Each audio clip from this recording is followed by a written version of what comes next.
Brazilian viral treatment ആണ് ഈ മോള് ചെയ്തത്. അപ്പൊ മോൾക്ക് ഒട്ടും തന്നെ താല്പര്യമില്ല, ഒരു ട്രീറ്റ്മെന്റും ചെയ്യാതെ ഇരുന്നതാണ്. അപ്പൊ മോളുടെ അമ്മ ഇവിടെ വന്നിട്ട് ബ്രസീലിയൻ വൈറൽ ട്രീറ്റ്മെന്റ് ചെയ്തു. ഫസ്റ്റ് സിറ്റിംഗിൽ അത്ര കാരണം ഒത്തിരി സ്കാൽപ്പ് നല്ല വിസിബിൾ ആയിട്ടുള്ളതാണ്. അപ്പൊ ഫസ്റ്റ് സിറ്റിംഗിൽ അധികം വലിയ റിസൾട്ട് ഒന്നും ഉണ്ടായിരുന്നില്ല. പക്ഷെ അപ്പൊ അതുകൊണ്ട് മോളെടുത്ത് റെക്കമെൻഡ് ചെയ്തില്ല. സെക്കൻഡ് സിറ്റിംഗിന് വന്ന് ഇപ്പൊ ചെയ്ത് കഴിഞ്ഞ് ഒരു 2 മാസമായിട്ടുണ്ട്. അപ്പൊ നല്ല റിസൾട്ട് ഉണ്ട്, നന്നായിട്ട് ഹെയർ ഗ്രോ ചെയ്തു. അപ്പൊ മോളോട് പറഞ്ഞു എന്നാ മോളും പോയി കാരണം അമ്മയ്ക്ക് നല്ല റിസൾട്ട് ഉണ്ടെന്ന്. അങ്ങനെയാണ് മോള് നമ്മളുടെ അടുത്തേക്ക് വന്നത്. ഇപ്പൊ നമ്മളത് ചെയ്ത് കഴിഞ്ഞിട്ടുള്ള റിസൾട്ടാണിത്.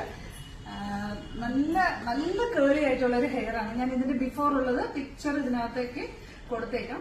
നല്ല കേളി ആയിട്ടുള്ള ഒരു ഹെയർ ആണ്. അപ്പൊ ഇതിങ്ങനെ തന്നെ കിടക്കത്തില്ല. വിത്തിൻ ഡേയ്സ് ആയാലും ഓരോ വാഷ് കഴിയും തോറും നമ്മുടെ ഹെയർ ഒരു വേവി ടെക്സ്ചറിലേക്ക് മാറും. 3 മന്ത്സ് ആകുമ്പോഴാണ് ഹെയർ ഗ്രോ ആവുന്നത്. 5 മന്ത്സ് ആകുമ്പോൾ നമുക്കൊരു സെക്കൻഡ് സിറ്റിങ്ങിനുള്ള ടൈം ആവും. Okay, thank you.